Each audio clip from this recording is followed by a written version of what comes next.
వీడియోలో ఇన్స్టాంట్గా rose powder ఎలా చేయాలో చూపిస్తాను. సో ఏవైనా రోజెస్ సెంటెడ్ రోజెస్ తీసుకోండి, చాలా ఫ్లేవర్ బాగుంటుంది అండ్ స్మెల్ కూడా చాలా బాగుంటుంది.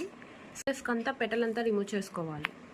సో గైస్ ఇలా నేను పెటల్స్ అన్ని సపరేట్ చేశాను.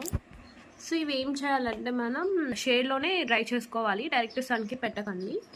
గైస్ ఇలా మనం పెటల్స్ అన్ని సపరేట్ చేసుకున్నాం, సమ్మర్ కాబట్టి ఇవి డ్రై చేసుకోండి. సో ఇలా అంతా డ్రై అయిపోయినాయి. సో ఇవి మనం ఇప్పుడు ఇవి పౌడర్ చేసుకో, ఇది ఒక జార్లోకి యాడ్ చేసుకోండి. ఇవన్నీ ఒక జార్లోకి యాడ్ చేసి ఇవి బాగా గ్రైండ్ చేసుకోండి. సో గైస్ మనకి ఇంకా స్మూత్ పౌడర్ కావాల్సి ఉంటే జల్లెడ పట్టుకుంటే ఇది బాగా స్మూత్ పౌడర్ వస్తుంది. సో ఇలా మనం ఇదంతా ఇలా సీవ్ చేసుకోవాలి. అంతా జల్లెడ పట్టుకున్నాక నాకు ఇంత వచ్చింది ఇదంతా రా పార్టికల్స్. సో ఇది మళ్ళీ ఇంకొకసారి గ్రైండ్ చేసుకొని మళ్ళీ ఇలానే చేసుకోండి. బాగా ఇది జల్లెడ పట్టుకున్నాక ఇది ఇంత స్మూత్గా వచ్చింది. సో మీ ఇష్టం, హనీ కొంచెం అలోవెరా చల్లేసుకొని ఫేస్ ప్యాక్ కూడా మంచిది. జస్ట్ ఈ powder and raw milk and హనీతో కూడా ఫేస్ ప్యాక్ వేసుకోవచ్చు.